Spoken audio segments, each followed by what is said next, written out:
قبل ما نتكلم عن العقارات لازم تعرف انت بتبيع عقارات فين. هنسأل نفسنا سؤال بسيط جدا، هو ايه حكاية الدولة اللي احنا شغالين فيها من الأول؟ الإمارات مش بلد طلعت فجأة، الإمارات قصة تأسيس نادرة في العصر الحديث. قبل سنة 1970 كانت الأرض دي مجموعة من الإمارات الصغيرة على الخليج العربي، اسمهم إمارات الساحل المتصالح. كل واحدة فيهم ليها شيخ وليها قبيلة وليها موارد محدودة جدا، لكن المفاجأة إن ثروة الإمارات بدأت قبل النفط بكتير.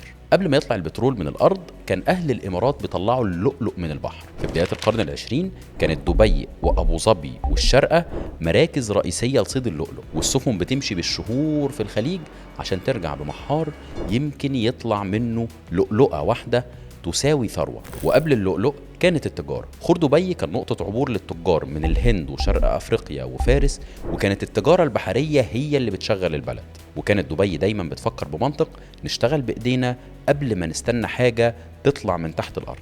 يعني باختصار الإمارات عرفت يعني إيه اقتصاد من قبل ما تعرف يعني إيه نفط. في يوم 2 ديسمبر عام 1971 7 إمارات اتحدوا تحت علم واحد: أبو ظبي، دبي، الشارقة، عجمان، أم القوين والفجيرة. وبعدهم انضمت راس الخيمة سنة 72 واتولد كيان جديد اسمه دولة الإمارات العربية المتحدة. نظام الحكم فيها اتحادي دستوري، يعني كل إمارة عندها حاكم لكن الكل متحدين تحت دستور واحد ومجلس أعلى للاتحاد، في رئيس ونائب ومجلس وزراء. بس الاتحاد ما كانش شكلي، كان اتحاد في رؤية ان البلد دي هتبقى نموذج مش تابع، هتبني لنفسها مكان في خريطة العالم ومش هتستنى حد يقول لها تعمل ايه. تعال نبص على الموقع. الامارات بتطل على الخليج العربي وبحر عمان، وحدودها مع السعودية وعمان وقطر، وفي قلب منطقة الخليج، يعني في مفترق طرق التجارة العالمية. وده اللي خلاها دايما في عين المستثمر والتاجر والمغامر. طيب تصنيفها: الامارات ضمن اعلى الدول عالميا في الامان، في البنيه التحتيه،